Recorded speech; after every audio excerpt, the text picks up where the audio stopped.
मन रखु सांग मैंने पितामाता को आपण अणदेखा करंतु नहीं जेतेबेले सेमाने अलगा हो जाई थाए रेशमी तकियारे शुईले मध्य निद लागेना।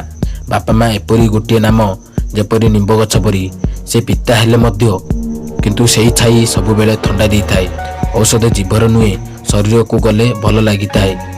एपरी विषय मोबाइल रे नुहे हृदय को आनिब जदि तुम जीवन परिवर्तन हेबो। ए लोक मान को जत्न नेबा बंद करंतु जो माने तुमर मन को कष्ट देउथाए तापरे से माने आघात करिबा बंद करदेबे। जड़े व्यक्ति जी निजको उन्नति करि पारे नहीं किंतु अन्य को अभियोग करिवार आपणकर अधिकार नहीं। जो व्यक्ति उन्नति करि दियंती से माने केबे अभियोग करंती नहीं। किछि करिबाकू चेष्टा करो एवं सेथिरे लागि पड़ो। सक्सेस हेला पर्यंत से काम को छाड़ नहीं। ए वीडियो जदि भल लागिछि आपण लाइक शेयर कमेंट कर दियंतु।